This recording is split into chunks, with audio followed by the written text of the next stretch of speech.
Hey guys, welcome back to another video. It's your girl Presh. I'm super excited for this video. As you can see by today's title, I'm going to be going through 5 mistakes students make in their exams, their CTA auditing exams. If you don't know, I perform exam script reviews through my company Gap Learning. So we basically review your exam script to identify your exam technique mistakes, fixable things that you can do to improve your chances of passing your exams.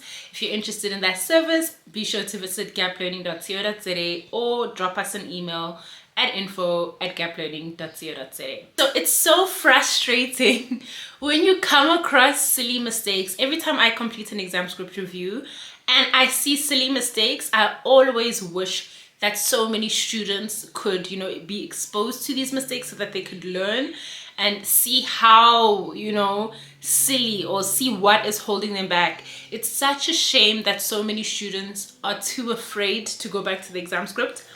And I'm not judging. I've been there before where I'm just like, no, it's okay. I failed this paper. Let me just focus my energy, my time on preparing for the next paper. Performing a post-mortem on your exam script is painful, you guys, especially when you see where you lost your marks. And it's not a nice feeling. And I always felt like, you know what, this has already been tested. I always thought like the curriculum is linear. This has already been tested, therefore chances of it being tested again are very slim. So let me focus on the next part of the curriculum. And that's not the case, because some principles can be tested again. It's not necessarily a thing of, okay, they tested leases, they won't test it again, especially at a CTA level. I definitely think that they are preparing you for the end goal, which is, your final exam, and most importantly for ITC or IAC, which is something a lot of CTA students don't realize. So do not bury that past exam paper. Work up the courage to actually go through it, or you can email us at Gap Learning and we can have a look at your script for you. Without delaying any further, let's jump into the first mistake students make. No integration of IFRS in substantive procedures. Guys, I am still coming across exam papers where students are providing very basic substantive procedures at a CTA level. And I'm confused. I'm just like, is this something that's taught by your university? Did you miss a lecture? It's not enough for you to just say recalculate the amount. What IFRS standard is being impacted? Are we calculating depreciation, for example? Turn to IFRS 16 and see what other relevant amounts should be taken into consideration. You cannot just say recalculate the depreciation. What else needs to be considered? The useful life of the asset. Is it reasonable? How has it been determined? Also, the residual value. Maybe compare it to market data to see if that residual value is reasonable. What are the assumptions that management has used to determine that residual value? And what are the assumptions that management has used to calculate that amount? Guys, it is not enough to just say recalculate and give me the amount or the figure that you're trying to recalculate. Turn to your IFRS. At a CTA level, there is now integration with your substantive procedures and IFRS. So make sure you are comfortable with actually giving the steps as stated in IFRS. Let me know if you are still confused by that. I'm happy to explain it further. Next up, the second mistake, linking threats to fundamental principles. So this relates to corporate governance, fundamental principles. Link them to your threats. A lot of students are still just providing threats. Self-interest threat. Okay, but what fundamental principle does that relate to? I know this sounds simple, but trust me, it could be simple to you because a lot of students are making this mistake. And it is really a mistake that can be, avoided. Moving on, the structure. Guys, as you can see, like these are recurring mistakes and they're so simple, The structure of your corporate governance answers. And if you pay attention, a lot of these things are very exam technique intensive. But the structure of the corporate governance questions, you need to give the issue. You need to give, wait, I wrote it here. So you need to give, you need to give the issue. You need to give the guidance, and you need to conclude. So, for example, the board of directors is not made up of a majority of independent non-executive directors. King requires boards of directors to be made up of independent non-execs. Therefore, this company is in contravention with King. That structure, I know it seems silly, but it's so important. It highlights your understanding and it communicates the theory, it communicates the application, and you're concluding to tell me, okay, but what does this information mean? Why is it relevant? Next up, lack of understanding on audit approach. I don't know if students are just skimping on the section or they're just truly struggling to understand it. But remember, audit approach is divided into nature, timing, and extent.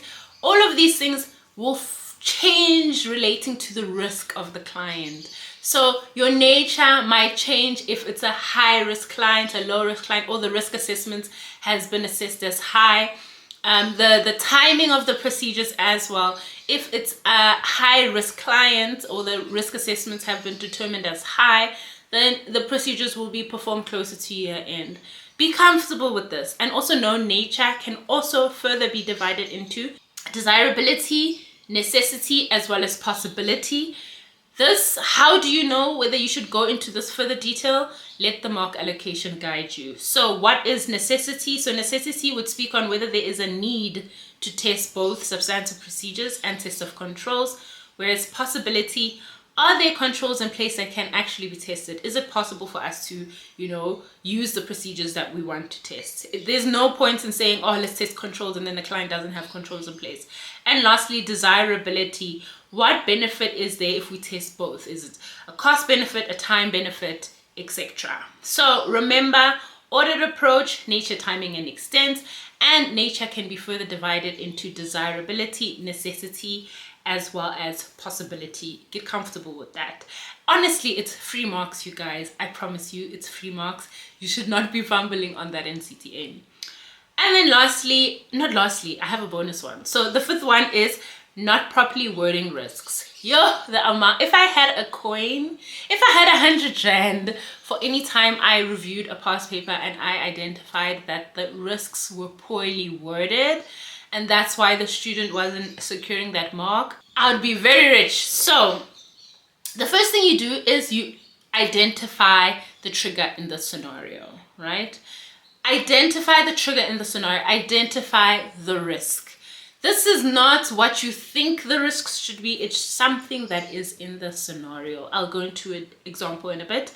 Secondly, you explain the risk. Why is it a risk? And then you state the impact of the risk. For example, trigger from the scenario. Let's say there's a company that's selling 20% of its investment.